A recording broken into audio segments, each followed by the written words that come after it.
இந்த கோச்சார கிரக அமைப்பு ரீதியாக பொருளாதாரத்தில் முன்னேற்றம் ஏற்பட போது பணம் கொடுத்து வச்சுட்டு அந்த பணத்தை கேட்கணும் ரொம்ப யோசிப்பீங்க. நம்மளை பார்த்தாலே கொடுத்துருவான்ல, நம்மளுடைய கம்பீரமான தோற்றம் அப்படிங்கிற விஷயத்துக்காக கொடுத்துருவாங்கள்ல அப்படின்னு நீங்கள் நினைக்கலாம். ஆனால் இந்த கிரகங்களுடைய அமைப்பதை வச்சு தான் நம்ம யாரையுமே நிர்ணயம் பண்ண முடியும். அப்போ உங்களை விட வலிமையான நபர்கள் உங்களுடைய எதிரிகளாக கடந்த காலங்களில் இருந்தனால நீங்கள் எவ்வளவோ பிஸ்னஸ் பண்ணிட்டீங்க, எவ்வளோ செயல்பாடுகள் செஞ்சு பார்த்தீங்க, எத்தனை வேலைகளோ செஞ்சு பார்த்தீங்க. ஆனால் எல்லாத்துலேயும் உங்களை அப்படியே பிடிச்சி லாக் பண்ணி இந்த கிரகணம் அப்படின்னு சொல்லுவோம், அந்த கிரகணம் மாதிரி தான் உங்களை லாக் பண்ணிட்டாங்க.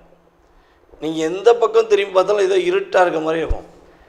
உயிருக்கு உயிராக ஒன்றைத்தான் உலகமே, நீ தான் என் உயிர், இல்லாட்டி நான் வாழ்க்கையை விட்டுருவேன் அப்படின்னு சொன்ன அன்பு காதலனாக இருந்தாலும் சரி, நீ தான் என்னுடைய எதிர்காலம், உன்னை விட்ட என் வாழ்க்கையே இல்லைன்னு சொன்ன அன்பு காதலியாக இருந்தாலும் சரி, சிம்ம ராசினியர்களுக்கு சிறப்பான பலன்கள் தற்போது காதல் சம்மந்தப்பட்ட விஷயங்கள் கிடையாது. அப்போ என்ன விஷயங்களை நீங்கள் கவனம் செலுத்தணும்னா, நீங்கள் காதல் பண்ணுற பொண்ணாக இருந்தாலும் சரி ஆணாக இருந்தாலும் சரி, அவங்கள்ட்ட பொறுமையாக பேசி கிட்டத்தட்ட அந்த டிசம்பர் மாதத்துக்கு மேலே உங்களுடைய அன்பை மறுபடியும் பரிமாற்றி கொள்ளலாம் என்பதை தெரிவிங்க. டிசம்பருக்கு மேலே தான் ரியாலிட்டி அன்பு கிடைக்கும். அதே போல் நம்முடைய சிம்ம ராசி அன்பர்கள் பொருளாதார ரீதியான முன்னேற்றங்களை சந்திப்பீங்க.